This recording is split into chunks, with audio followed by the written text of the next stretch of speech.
Welcome to the channel. Keep in mind, this is a heavy spoiler as we break down everything that happens in Episode 3 of the new series Welcome to Derry, following every scene in order as it unfolds.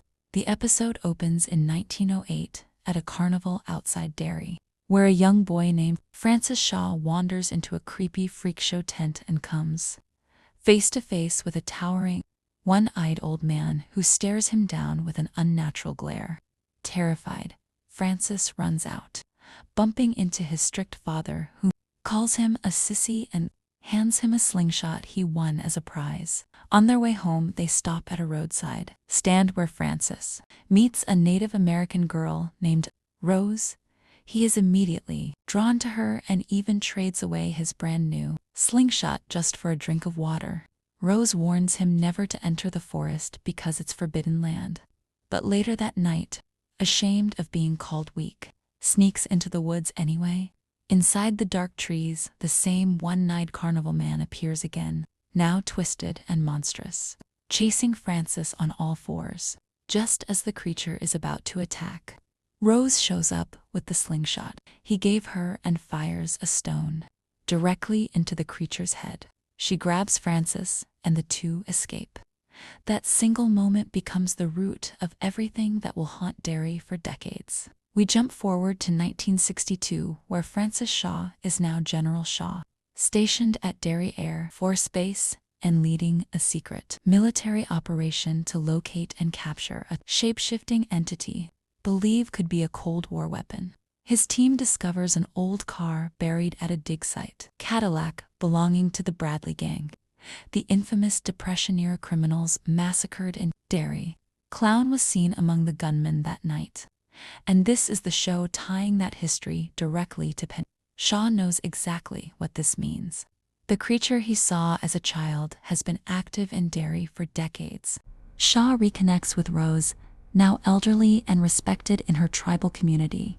Shaw admits he forgot most of their childhood encounter until returning to Derry, and Rose explains that the town has a way of making people forget the closer they are to the truth. She warns him that the army's digging is threatening sacred burial grounds and that her people are angry about the desecration. Shaw asks her to help guide them to safer areas, pretending it's diplomacy, though both know Shaw is hunting something she has spent her entire life trying to keep contained.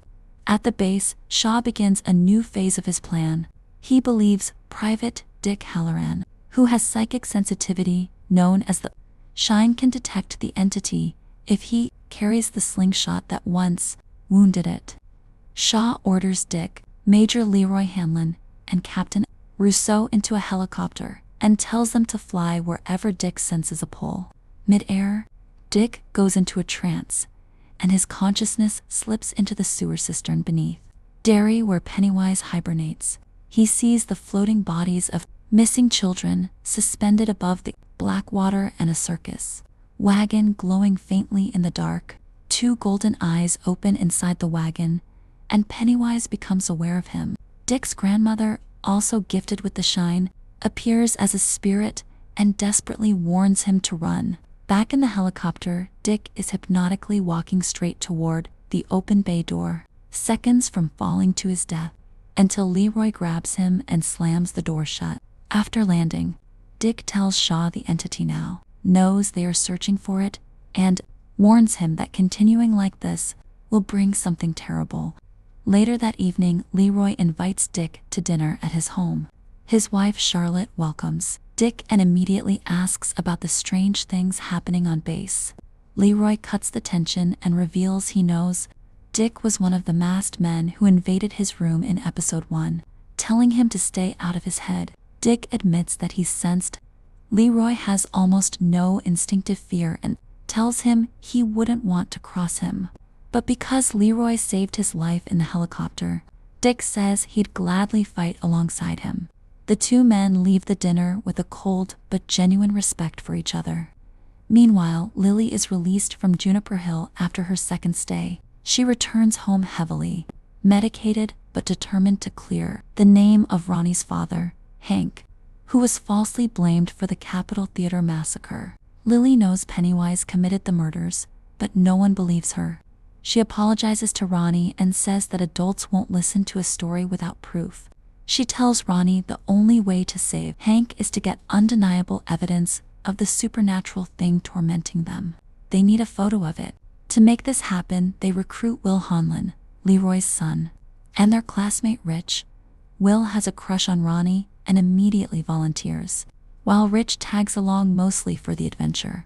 Together, the four kids form their own early version of the Losers Club and plan to summon the entity long enough to capture it on film.